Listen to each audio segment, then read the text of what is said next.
غادي نعاود لكم حكايتي وما جرى ليا. حكايتي اللي غادي تتعلموا منها بزاف، وغادي تتعلموا انه لا ثقه في الرجال كيف ما بغاو يكونوا، ولو يكون كيحماق وكيتسطى عليك. المهم، الاب ديالي كان واحد السيد اللي كيخدم فاش ما كان، مره يبيع ويشري، مره يمشي يخدم صباغ، حيت الاب ديالي كانت الحرفه ديالو او المهنه ديالو هي الصباغه. كان كيدير الصباغه والقبص وداكشي. فاش كتموت الحركه كيمشي يدير واحد الفراشه في واحد الحي تيجاري، وكيبقى يبيع ويشري فيه. المهم كبرنا بداكشي اللي قسم الله، وما عمره ما كان نقص علينا حتى شي حاجه. الام ديالي بطبيعه الحال كانت ربة منزل، كانت واحد الام زوينه بزاف اللي كلشي كان كيشهد لها انها كانت صابره مع با، وكانت مربيانا بداكشي اللي قسم الله. كنا بينا 4 ديال الدراري، 4 ديال الاطفال.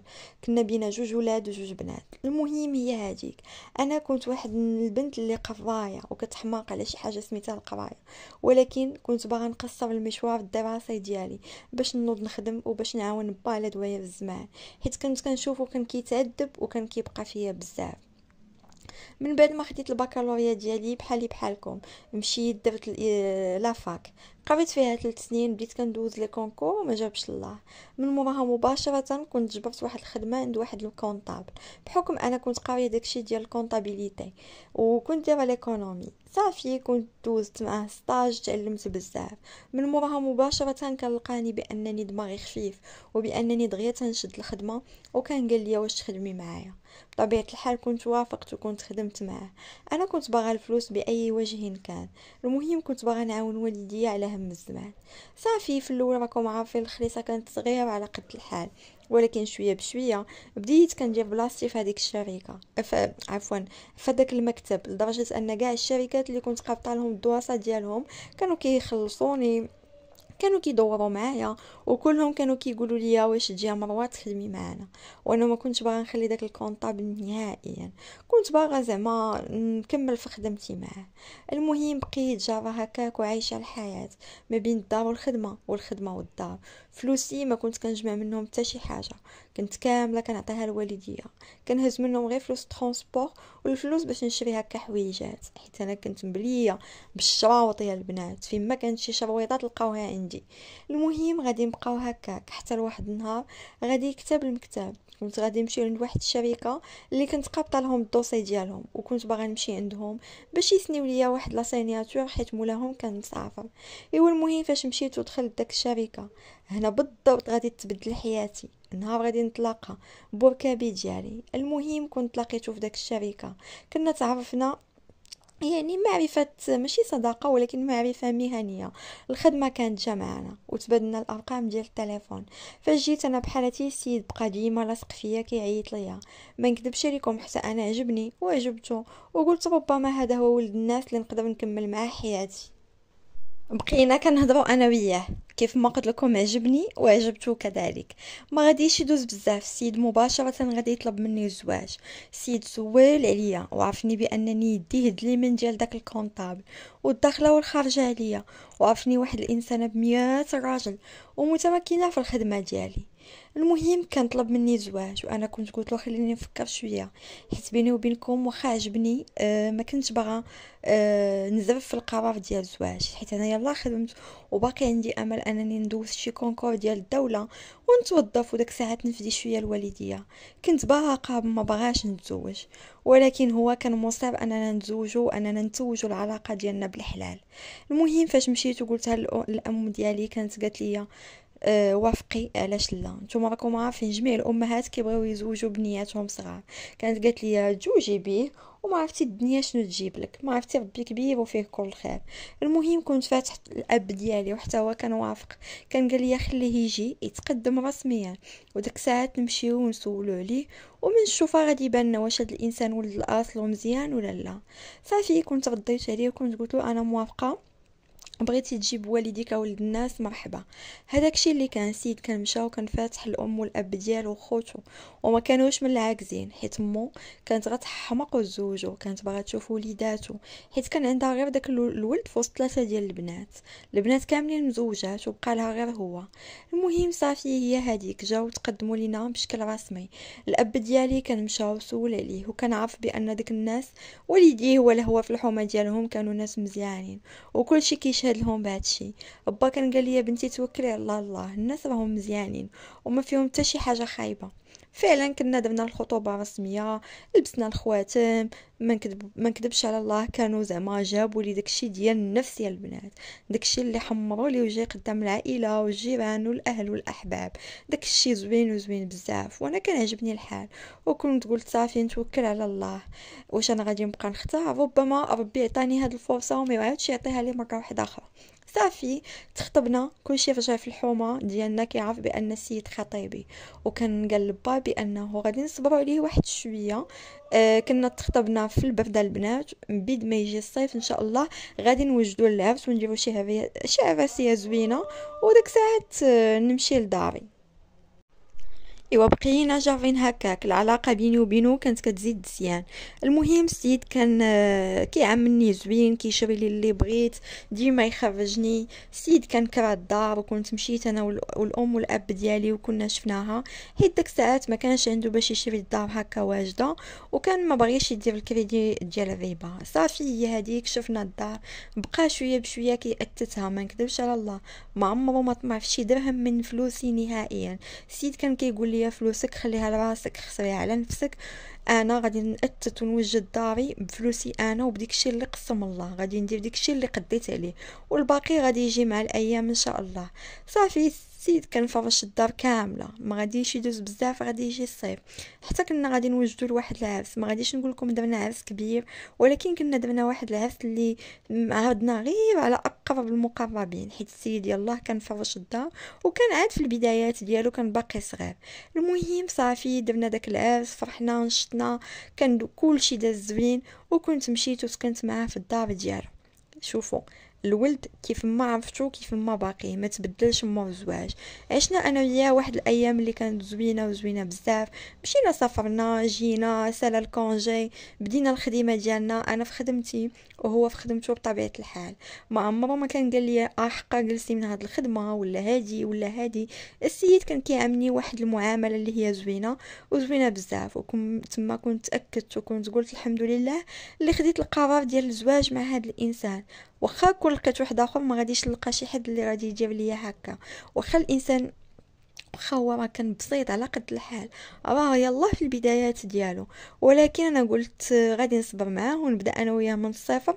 داك ساعات شويه بشويه غادي نديرو كاع داكشي اللي خاصو يدار، وبما ان السيد ما كيطمعليش في الخلصه ديالي فهذا هو الرجل، والا فلا. هنا البنات غادي دوز 4 شهور على الزواج، 4 شهور داز زوينه وزوينه بزاف، ولكن دابا جا الوقت باش غيتبدل فيه كل شيء. هذا الراجل اللي كنت كنقول بانه انسان زوين بزاف، رجع واحد الراجل عدواني ومغيار. السيد كان ما عمره ما قال لي على الخدمه ديالي جلسي ولا ما تمشيش، بالعكس هو اللي كان كيشجعني. ولكن فاش دازت هذا 4 شهور هزيتي راجل وحطيتي راجل واحد اخر. السيد كان شرط عليا نجلس من الخدمه، كنت قلت له علاش؟ كان قال لي بان هاد الخدمه ما غاديش تناسبو نهائيا، هو باغي مرا ديال الدار اللي تربي له الوليدات. كنت قلت له بما انه مازال ما جاوش الوليدات حاليا فخليني نخدم بيد ما يسهل الله. المهم كنت نوضت انا ويا واحد الكومبا، ولكن السيد ما كانش بغا، لدرجه انني كنت جمعت حويجاتي ومشيت لدار والديا. غادي يجي يرغب ويزاوك وغادي يقول لامي وبا انا كنبغيها وكنغير عليها وكنحماق ونتسطى عليها، وما بغيت شي حد اخر يشوفها ليا. امي وبا كانوا قالوا له النهار الاول خديتيها خدامه خاصها تبقى خدامه، وزيدون دبر راسك انت وياه، حنا ما غاديش ندخلوا بيناتكم باش ما تقولوش حنا اللي جبدنا لكم الصداع. المهم عيا ما يرغبني رجعت معاه للدار، ولكن الشرط الاساسي ديالو كان هو انني نخرج من الخدمه. انا ما بغيتش نخرج، انا خدمتي كنعاون بها والديا، واخا واحد المبلغ بسيط، ولكن بالنسبه لي داك المبلغ البسيط راه كيسد واحد الحاجه اللي كبيره في عينيا وفي عين والديا. المهم والديا كانوا قالوا لي لا بغيتي وكنتي باغا دارك خرجي من الخدمه وجلسي وقابلي دارك. انا ما نكذبش عليكم، هذيك الاثناء كنت مأجله الموضوع ديال الوليدات وكنت باغا نخدم. نوضت انا وياه 66 دبزه يا البنات، ولكن السيد والتقول واش بغا يتنازل، وفي كلمته شاد انني نجلس من الخدمه.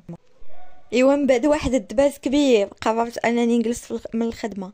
واحد القرار اللي اتخذته في واحد الموقف اللي ما فكرتش فيه بزاف. انا عارفه بانني خاطئه، ولكن انا تناود لكم القصه كيف ما هي، ولكن غير صبروا عليا بلاتي، انا جايكم من الفراجه. صافي هي هديك جلست من الخدمه، وجلست للتوجات ديال الفطور والغدا وكسكروط والعشاء والشغل كامل ديال الدار اللي ما كيتسالاش. ولكن بيني وبينكم انا كنت كنساليه دغيا بحكم كنت غير انا وياه في الدار، وكنبقى جالسه العشيه كامله. مره كنمشي عند الام ديالي ومره كنمشي عند حماتي. في الاول كان ما كينقص عليا حتى شي حاجه، الحاجه اللي بغيتها والحاجه اللي حليت عينيها كان عليا عينيها كان كيجيبها ليا. من مور فاش جلست من الخدمه كنتبدل وكنرجع انسان زوين بحال اللي عرفتو النهار الاول، وكنعجبو الحال بهذا القرار اللي خديت وانني سمعت له الكلام ديالو. ولكن غادي نبقاو جارين هكاك حتى غادي دوز تقريبا غير شهرين مور داك مور فاش جلست انا من الخدمه. السيد تبدل نهائيا، حطيتي راجل عاوتاني وهزيتي راجل واحد اخر. السيد ولا لداك المعامله الجافه، المعامله البارده. كنقول ما يمكنش يكون دخل الملل لعلاقتنا الزوجيه واخا حنا باقي ما كملناش العام. كيفاش هاد السيد تبدل دغيا دغيا وما بين ليله ونهار وبدون سبب وما درت ليه والو؟ المهم كنت كنحاول انني نخلق اجواء اللي هي زوينه رومانسيه بيني وبينه باش ما يدخلش لذاك الجفاف العاطفي وداك الفراغ. ولكن السيد غير ما زايد فيه، السيد ماشي وكيتبدل. منين مشيت وهضرت معاه وكنت قلت له خليني نرجع لخدمتي، كان كيغوت ويبقى يقلب عليا الطبله ويقول لي لا وما يمكنش وهادي وهادي. المهم جلست وصبرت، ما نكذبش عليكم ما كنتش باغا نولد. كنت كنقول بلاتي حتى نشوف راسي من رجلي ما هاد السيد العصبي اللي ما بين كلمه جوج كيقلب الطبله وكينوض يغوت عليا. فاش جلست في الدار بطبيعه الحال ولا عندي الوقت الكافي انني نهتم براسي، انني ندير شي حويجات اللي ما كنتش كنديرهم من قبل. المهم كنت مشيت وتسجلت في واحد لاصال، وكنت تعرفت على بزاف ديال العيالات والبنات، كنت صاحبت معاهم ورجعوا صحاباتي بزاف. الوقت اللي كنكونوا في لاصال حنا في لاصال كنخرجوا كنمشيو بجوج مجموعين. الوقت اللي ما كيكونش عندنا لاصال كنتعرفت على واحد جوج بنات. الوقت اللي ما كيكونش عندنا لاصال كنمشيو كنخرجوا نتساباو بحكم انا عندي الوقت وداكشي، وكنمشيو زعما نشريو الحوايج او نتقداو. المهم كنت صاحبت معاهم بزاف، رجعت كنهضر معاهم في التليفون في الواتساب، الضحك النشاط. المهم درتهم صحاباتي. ما نكذبش عليكم كانوا كيفوجوا عليا وكانوا كيخرجوني من هذيك الجو اللي كنت عايشه فيه بوحديتي، والراجل كاع ما مسوق ليا. بطبيعه الحال وحده فيهم كانت مزوجه ووحده فيهم كانت مخطوبه وعاد كانت كتوجد العفس ديالها. المهم الصحبه ديالنا غادي تكون زوينه بزاف، ما غاديش يدوز بزاف البنات، وراجلي غير ما زايد فيه. راجلي غير ما غادي وكيتكفس معايا لدرجه انه صافي ما بقاش يعطيني اعتبار وما بقاش مسوق ليا. وبقيت ديما كنجلس مع نفسي وكنقول شنو درت لهذا الراجل، شنو هادي شنو هادي. ولكن السيد والو غير زايد فيها البنات. ما غاديش يدوز بزاف هذيك صاحبتي اللي كانت معايا في لاصال اللي كانت مخطوبه وقلت لكم كتوجد العفس، كانت قالت لنا والو خصكم تمشيو تشوفوا معايا شي لبسه نكريها. انا كنت قلت لها بلا ما تكري اللبسه، انا عندي اللباسي ديالي ديال العفس نعطيك وحده لبسيها. كانت قالت لي لا والله ما لبس لك ديالك، انا غادي نمشي نكري لبسه. قلت لها صاحبتي غير زيدي معايا للدار وقيسي اللبسه اللي عجباتك وخديها. المهم كانت مشات معايا وكنت عطيتها اللبسه، ولكن السيده ما كانتش جاتها نهائيا، ما جاتش مع لاطاي ديالها. صافي ولينا خرجنا ومشيت انا وياها وديك البنت ومشينا وكرينا واحد اللبسه. صافي هي هذيك الساعات كانت قالت لي شوفي انتي نهار السبت كتبقاي غير جالسه في الدار وقلتي بان راجلك كيخدم السبت، علاش ما تمشيش معايا انا معروضه. انا بنت خالتي قالت لي عاد جات من الخارج وراها دايره واحد الخطوبه كبيره زوينه وراها دايرها في واحد القاعه زوينه الفلانيه، يلا تمشي معايا. قلت لها لا ما نقدرش نمشي، راجلي اولا ما غاديش يخليني، ثانيا الناس ما كنعرفهمش ما نمشيش عندهم. بقات كترغبني وقالت لي غير يلاه عندنا غير العائله، يعني هذه بنت خالتي ماشي شي وحده برانيه، يلا تفرحي وتنشطي معنا. هذيك المره اللي كانت مزوجه حتى هي كانت قالت لي يلا نمشيو، انا غادي نمشي. قالوا لي ها انت عندك اللبسه قوليها لراجلك ويلا معنا. انا كنت قلت لهم لا لا ما غاديش نمشي، حيت عارفه راجلي مغياب ما غاديش يخليني نهائيا. المهم صافي هي هذيك. كنت جيت للدار. راجلي هذاك ساعات كنت قلت له نهار السبت واش غادي نمشيو ندوزو الويكاند عند امك، حيت مره كنمشيو ولا غادي تكون خدام ولا نخرجوا لشي بلاصه. هذاك ساعات كنهضر وكان قال لي شوفي انا هذا الويكاند، انا هذا السبت ماشي الحد، السبت عندي الخدمه وغادي نجي شي شويه معطل للدار يوم نقدر نبات. كنت قلت له شوف واش تخليني نمشي لواحد العرس؟ قال لي ايه نعرف. قلت له واحد السيده صاحبتي غادي نمشي معاها العرس ديال بنت خالتها، قال لي وما كنعرفوهمش وغادي تمشيو معاهم؟ ما يمكنش. بقيت كنغبوا البنات، بقيت كنقول له غير خليني نمشي عافاك وراني ما غاديش نبقى تما حتى الليل، واخا نجلس غير ساعتين ولا 3 ساعات لما انا غير نبدل الجو. وغادي يمشيو معايا صحاباتي ديال لاصال. هاد صحاباتي البنات هو ما عمره شافو ما كيعرفهمش نهائيا. صافي السيد كان قال لي صافي سيري، ولكن دير 8 او 9 الليل كوني في الدار، ما تبقايش حتى 12 الليل. كنت قلت له صافي. هزت التليفون وكنت فرحت بزاف وكنت عيطت للبنات وكنت قلت لهم انا غادي نمشي معكم نهار السبت. هما كانوا فرحوا بزاف حيت حنا كنا ما كنتفارقوش نهائيا. صافي بقينا جارين هكاك السيمانه كامله حتى نجا هذاك النهار ديال السبت. السيد كان ناض وفاق بكري وكنت قلت له مالك خارج بكري؟ كان قال لي شوفي راه عندي ديبلاسمون في واحد المدينه، الا ساليت غادي نجي، ما ساليتش غادي نبات تما حتى الغدا ونجي في الصباح. قلت له صافي. صافي السيد كان مشى. انا هزيت التليفون كنت درت تواصلت مع البنات وكنت قلت لهم انا غنمشي للصالون باش نقاد الحاله وديك الشيء، وفي العشيه نمشيو مع بعضياتنا. صافي هذاك الشيء اللي كان. فقت في الصباح وفطرت ومشيت للحمام ومشيت للصالون، قديت الحاله وصوبت المكياج، لبست اللبسه ديالي. المهم فرحت براسي وقلت هذا النهار غادي نمشي ندوز واحد النهار اللي هو زوين وزوين بزاف. صافي كانوا جاو مورايا البنات وبطبيعة الحال مشينا ناشطين وفرحانين اننا غادي ندوزو واحد العشية زوينة بزاف. هذيك وحده فيهم كانت عندها الطوموبيل وكانت دازت مورانا بجوج بينا وكانت داتنا معاها. صافي بقينا ماشيين. الدخله اللي دخلنا للقاعه البنات كنت انا هي التاليه فيهم، حيت كنت لابسه واحد الطالون اللي هو طويل بزاف وغاديه بشويه عليا. المهم هما سابقيني وانا داخله بشويه. يلا غادي ندخل الباب ديال القاعه، غادي نتصدم عفوا. الصدمه ديال العمر ديالي هنا بالضبط غتبدل حياتي 200 مليون درجه. فاش غنشوف العريس هو راجلي، وفاش غنشوف امه وباه جالسين في الصالون ديال القاعه، وفاش غنشوف خواتاتو البنات. انا تصدمت لدرجه انني تلفت. ولكن الحاجه اللي درتها زوينه هو انني خرجت من القاعه كنطير وكنسبق، لدرجه انني طحت ورجلي كانت لوات ليا. البنات تابعيني وكانوا قالوا لي مالكي، ما كنتش قادة نبين لهم بان العريس هو راجلي. شوفوا واحد الصدمه عالميه. واحد اخر ما يمكن لك توقعي في الحياه هو انك تمشي معروضه العرس او خطبه وتجبري راجلك هو العريس. هذه البنات ما كانش عرس، كانت فقط خطوبه واللي كانت كبيره بزاف، بحكم ان العروسه كانت على برا في الخارج، وبحكم ان كانت عندهم العائله بزاف. تبعتني وكانت قالت لي مالكي ديك صاحبتي. كنت قلت لها شوفي راجلي كيصوني ليا وكيقول لي دابا تكوني في الدار. انا جيت للدار ما رضيتش نبين لهم، ما قديتش والدموع في عينيا وحبساهم. المهم هي هذيك شيرت الاول طاكسي وركبت فيها ومشيت، وكنت صيفط ميساج لصحاباتي وكنت قلت لهم غير سمحوا لي الراجل جا راه يمكن وقعت له شي حاجه وكيقول لي دابا تكوني في الدار، وحقا انا تخلعت عليهم ماشيه. المهم هما مشاو دوزوا النشاط ديالهم. انا رجعت لداري كنبكي وكنقول ياك ما انا زعما غلطه، ياك ما غير هو جالس وكيتصور، ولكن ما يمكنش الا كان هاد العفس ديال عائلتهم راه مو ضروري تديني معاها، ضروري ما يقولوها ليا. المهم كنت صدمت وكنت هضرت مع البنات وكنت قلت لهم احقا صيفطوا لي التصاور ديال الخطبه باش نشوف داكشي على حقه وطريقه، وكنت باغا نتاكد واش خطبه هذيك ولا عفس ديال بصح. المهم كانوا كيصيفطوا لي التصاور، واللي فهمت من داك صاحبتي ان بنت خالتها عايشه على برا وانها بغات دير واحد الخطوبه كبيره بيد ما يقادوا شي وريقات ديالهم، وداك الساعات غادا يديروا العرس. صافي تم تاكدت حرفيا ان العريس هو الزوج ديالي. بقيت نبكي يا البنات، واحد البكا اللي بكيتو عمرني ما نساه في الحياه ديالي. وثم كنت تاكدت بان السيد غضب بيا، ولكن كنت حلفت بحلوفي وباش كيحالفوا العيالات القادات الا ما نردلو الدقه ما نتسماش انا مروه.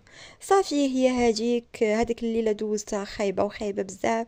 لا غد ليه السيد ما كانش غيجي في الصباح للدار، كنت صيفط له ميساج وكان قال لي احقا انا شاد الطريق. انا كنت قلت له انا غنمشي نتغدى عند امي، قال لي سيري. هو ما بقاش اصلا مسوق ليا.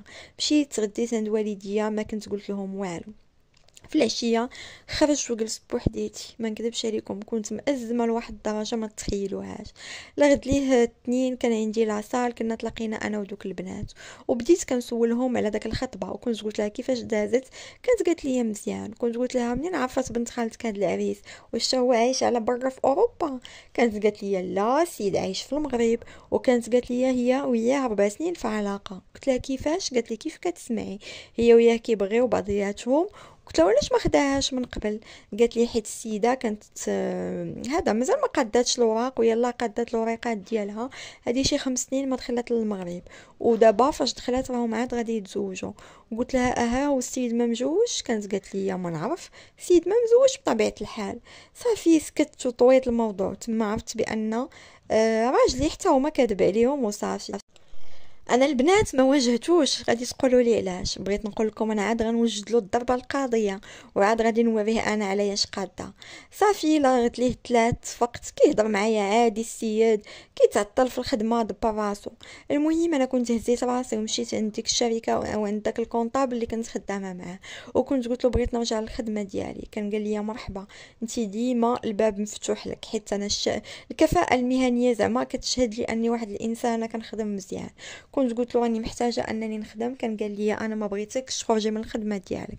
علاش خرجتي؟ كنت قلت له شوف انا عندي ظروف حاليا خايبه اللي ما يمكنش نعاودهم ليك دابا، يا غتقبلني نمشي شي بلاصه واحده اخرى. الكونطابل كان عجبو الحال وكان فرح بزاف. صافي كان قال لي اجي من غدا تبداي الخدمه. قلت له صافي. مشيت عند راجلي وكنت قلت له انا غنرجع للخدمه، هذا الوضع هذا ما بقاش عاجبني. السيد في الاول بغا يدير معايا داك القضيه ديال لا حقا وانا كنغير عليك، وانا قلت له شوف ما كاينلاش نبقاو نطولوا ونقصروا في هذا الموضوع هذا. انت عارف بانني انا هنا كنبقى بوحديتي وانا قنطت، فخليني نخدم ان شاء الله منين يجيو الوليدات داك ساعات يكون خير. السيد بطبيعه الحال ما كان سوق ليا، وكان قال لي اللي بغيتي ديريه ديريه، ودار داك القضيه ديال حقا انا ماني غضبان ومقلق منك وما غاديش نهضر معاك. انا كنت خليته بطبيعه الحال على راحته، وكنت رجعت للخدمه ديالي. بغيت نرجع للخدمه ديالي ونوقف شويه على رجليا، عاد داك ساعات نشوف شنو غادي ندير معاه. يلا بديت السيمانه الاولى في الخدمه. انا ما نكذبش عليكم، من قبل ما كنتش كنقلب لراجلي في الاوراق ديالو، ولكن من مور هادشي اللي وقع كنت باغا نحصل عليه اي ثغره ونشوف هادشي ديالو فين غادي. كانوا كيجيو داك لي غولفي ديال البنكه للدار وما عمرني حليتهم نهائيا، ما كنتش اصلا كنسوق ليهم، ولكن كنت شديتهم وكنت فليتهم فليان. الحاجه الوحيده اللي كانت غتصدمني هو ان هذا الراجل عنده فلوس بزاف في الكونت ديالو. مهم ما يمكنش هاد الفلوس كامله، حيت انا عارفه الصالير ديال راجلي. الصالير يلاه كيقدنا ما بين الكرا والماء والضو والانترنت والماكله المصروف والحوايج ديالي وديالو، يعني كنجيو واقفين على رجلينا ولا الا مرضنا وديك الشيء. ما يمكنش راجلي يكون كيشيط هاد الفلوس هادي كامله. منين جاب داك الفلوس الله اعلم. فاش بقيت كنسول ما وريت ما هادي ما يديك ما يخليك، وهو يلا باقي في البدايات ديالو. اذا منين جاب هاد الفلوس هادو؟ المهم هاد الحاجه كانت باقيه في الذهن ديالي، وكنت باغا نعرف كيفاش دار ليها. انا كنت كنشوفه في الليل كان كيقيل يكتب في الواتساب وكنخليه. كنمشي نعس وكندير راسي ناعسه وانا عارفه البلان كامل ديالو. كنوض وكنلقاه كيهضر ابل وكيرغيب شويه وكيتمتم. المهم هي هذيك صافي. حنا في الخدمه ديالنا بطبيعه الحال كنا قابطين هذيك الشركه اللي كان كيخدم فيها راجلي، حيت انا تما عرفتو. المهم انا كنت دخلت عند الكونطابل، كنت قلت له بغيت هذاك الدوسي ديال الشركه انا اللي نقبطو. كان قال لي ما عنديش مشكل قبطيه انتي. كنحيدو لواحد السيده خدامه معنا وكنعطيه ليا انا، بحكم داك الشركه كنت ديجا خدمت معاها وعارفه زعما التعامل وديك الشيء. انا راجلي كان حتى هو كونطابل في ديك الشركه، يعني كنعرف الخدمه ديالو حتى هو كيعرف خدمتي، وكنت باغا نتجسس عليه او بالاحرى نعرف هذوك الفلوس منين جابهم. صافي منين بقيت كنبحث في الدواسه وكندير الكونطابيليتي ديالي وكنشوف الحسابات ديالي كامل، لقيت بان الراجل ديالي الغدار كيسرق الفلوس من الشركه، كيدوز من الكونط ديال الشركه لكونط اخر، ومن داك الكونط اخر كيدوز للكونط ديالو. يعني دير واحد الكونط وهمي ولا ما عرفتش كيفاش. المهم ما يمكنش ليا نشرح لكم اكثر في اكثر. المهم لقيتو شافر بزاف ديال الفلوس، ديما كيهز. وبحكم ان داك الشركه كبيره، وبحكم انه هو محاسب، حتى شي واحد ما عايق به نهائيا. وانا كنت واحد الانسانه احترافيه في هذا المجال، وكنت عرفته وكنت عقت به. كان عجبني الحال انني شديت واحد الثغره اللي غادي نوريه العيالات بها علاش قادين. هنا خديت القرار انني غادي نعاود لصحاباتي كلشي، حيت بغيت نجيب الاسرار ديالو وبغيت نعرفه. المهم فاش خديت داك الادله بعدا اللي عليه، كنت خبعتها وعرفتها وكلشي، وكنت كنوجد له الدقه. جايه غير بلاتي، فهمتي؟ يعني جامعه له الدقات كاملين. المهم كنت هزيت راسي ومشيت لاصال، وكنت شديت دوك البنات وكنت هضرت معاهم، وكنت قلت لها شوفي واش هذيك بنت خالتك اللي تزوجات بفلان او تخطبات له واش ممكن تلقيني بها. السيده كانت شافت فيا وتخلعت وكانت قالت لي علاش. قلت لها نجيك من التالي، العريس اللي شفتوه في الخطبه راجلي. تصدموا ما عرفوش راسهم باش تبلاو، قالوا لي كيفاش. قلت لهم كيف كتسمع سيد، انا ما دخلت معاه في علاقه حب ما والو. يلا كنت عرفت عليه من بواحد 3 شهور ولا 4 شهور، وكان طلب مني الزواج وتزوجنا، وريتهم لاكت عندي، وريتهم التصاور ووليتهم كل شيء. سيده حرفيا كانت تصدمات. قلت لها بنت خالتك ما عرفت واش عارفه بانه مزوج ولا ما عرفاش، الله اعلم. المهم انا بغيتك تلاقيني بها وبس. صافي السيده كانت عيطات لها هذاك الساعات، وكنت قلت لها دابا بغيت نشوفها. كانت قالت لها شوفي حنا في واحد القهوه الفلانيه، جي عندي بغيتك. المهم كانت جات داك بنت خالتها، واحد السيده اللي كانت زوينه، لطيفه مؤدبه بنت عائله. المهم كانت جلسات معانا، بقات كتهضر وديك الشيء. كانت عقلات على دوك صاحبتي حيت كانت مشات للخطبه ديالها، وكانت قالت لها حتى هذه صاحبتي الثانيه وعندها ما تقول لك. المهم كنت شديتها وكنت عاودت لها الفيلم كامل. هادشي كله اللي عاودته لكم كنت عاودته ليها. سيده ما كانتش تصدمات بزاف، ولكن تصدمات من بعض الحوايج. قالت لي انا وياها 4 سنين وحنا كانت ولا 5 سنين وحنا كنتحابوا، كان كيسايلني غير نقاد الوراق. قالت لي دابا حنا درنا خطوبه رسميه، حيت هو قال لي بصح وجوجاتو بواحد الوحده اللي ما باغيهاش، وكان باغي ينساني بها. منين تزوجوا القراصوص زعما بانه ما كيبغيهاش. والاكثر من ذلك كان قال لها عليا بانني انا ما كنولدش، وبانني انا ما باغاهش، وحتى انا متفقه معاه على الطلاق. هادشي قالت لي علاش قبلت بانني نتزوج به. انا كنت صدمت صدمه ديال عمري، وكنت قلت لها شوف اختي، انا ماشي ما كنولدش، انا كنشرب الحبوب ديال مانع الحمل حيت انا ما باغاش نولد معاه. وهذا الفيلم هذا كامل ما كاينش، مو ما كنعرفهاش زعما ماشي هي اللي جابتني ليه، هو اللي اختارني وخدام معايا في نفس الخدمه تقريبا. وبغاني وبغيتو وجا خطبني على سنه الله ورسوله وتزوجنا. انا مش حتى نهار الخطبه قلت لها امو مسكينه ما كانش عندها دخل في هذا الشيء. قالت لي انا هذا الشيء اللي قال لي. قلت لها انت كتبغي؟ قالت لي انا ما كنبغيه وكيبغيني بشحال هادي. ودابا قال لي بانكم بديتوا الاجراءات ديال الطلاق، وباقي غير داك لا سيناتور التاليه تلقى الاخيره غادي تطلقوا، وداك الساعات باش نديروا العقد ديال الزواج. قالت لي داكشي علاش ما مشيتش انا بحالاتي راني كنتسنى باش غادي تطلقوا وغادي نتزوج انا وياه باش نمشيو ونبدا نوجد له الوريقات ديال اوروبا. تما تاكدت وفهمت بان راجلي الغدار باغي داك السيده غير على وجه اوروبا. وكنت قلتها لها، قلت لها السيد باغي يدير بك الوراق، السيد ها شنو كاين واشنو كاين واشنو كاين. هذيك البنت مسكينه كانت صدمات، بقات كتبكي وكانت بقات فيا بزاف، ولكن انا كنت بقيت فيها اكثر. سيدات صدمات. كنت قلت لها شوفي عندي واحد الرجاء خاص عندك. قالت لي شنو هو؟ قلت لها عافاك ما تقولي له والو وخليني ندير شغالي. قالت لي انا ما يمكنش نخليها دوز هكا، انا خصني ننتقم منه. قلت لها غير عطيني الفو فير وسكتي وانا غادي ننتقم لك انتي وانا منه. قلت لها شوفي حمدي الله انك ما درتيش معاه لاكت، راه كنت غنديه بتهمه الخيانه الزوجيه او بتهمه التعدد، حيت ضروري ما غادي يزور الورقه باش يتزوج بك، ما يمكنش ليه. صافي السيده كانت عطاتني رقم التليفون ديالها، عطيتها رقمي. هادوك البنات غير مصدومين، سكتنا بحالاتنا وكنت هزيت راسي ومشيت للدار. هذاك النهار الاول ما كنت بينت له والو، كنهضروا عادي كأن شيئا لم يكن، وهو باقي منفخ عليا زعما حيت رجعت للخدمه وهو زعما ما باغيش مراته تخدم. وبيني وبينكم هو ما عمره ما جبد لي الطلاق نهائيا ليومنا هذا. السيد ما بينيش وبينو اي مشوار ديال الطلاق، زعما انا وياه مكاملين في الحلال.